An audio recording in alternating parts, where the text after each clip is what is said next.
आज का बाइबल का वचन राजाओं का पहला ग्रंथ अध्याय 11 वचन 29 से 32 और अध्याय 12 वचन 19।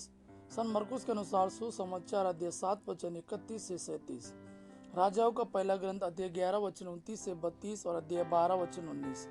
यरोबोआम किसी दिन यरूशलेम से निकलकर कहीं जा रहा था कि रास्ते में उसे शिलो का नबी अहिय्याह मिला। वे दोनों मैदान में अकेले थे। अहिय्याह एक नई चादर पहने हुए था।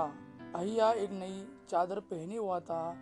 उसने अपनी चादर के 12 टुकड़े किए और यरोबोआम से कहा, 10 टुकड़े ले लो, क्योंकि इज़राइल का प्रभु ईश्वर यह कहता है, मैं सुलेमान के राज्य के 10 वंश उसके हाथ से छीन कर तुम्हें देता हूँ।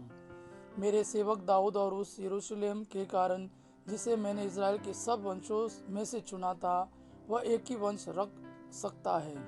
इस प्रकार इज़राइल दाऊद के घराने से अलग हो गया और आज तक ऐसा ही है। आज का सुसमाचार सन मरकुस के अनुसार अध्याय 7 वचन 31 से 37। ईसा तिरुस प्रांत से चले गए। वे सीदोन होकर और दकापोलिस प्रांत पार कर गलीलिया के समुद्र के पास पहुंचे। लोग एक बहरे गूंगे को उनके पास ले आए और उन्होंने यह प्रार्थना की कि आप उस पर हाथ रख दीजिए। ईसा ने उसे भीड़ से अलग एकांत में ले जाकर उसके कानों में अपनी उंगलियां डाल दी और उसकी जीभ पर अपना थूक लगाया। फिर आकाश की ओर आंखें उठाकर उन्होंने आह भरी और उससे कहा, एफ्रता अर्थात खुल जा। उसी क्षण उसके कान खुल गए और उसकी जीभ का बंधन छूट गया, जिससे वह अच्छी तरह बोला। ईसा ने लोगों को आदेश दिया कि वे यह बात किसी से नहीं कहे, परंतु वे जितना ही मना करते थे, लोग उतना ही इसका प्रचार करते थे। लोगों के आश्चर्य की सीमा न रही।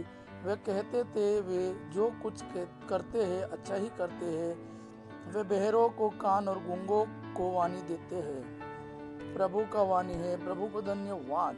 आबा पिता की महिमा और पुत्र यीशु का प्रेम आप पर सदा सर्वदा बना रहे। आमीन।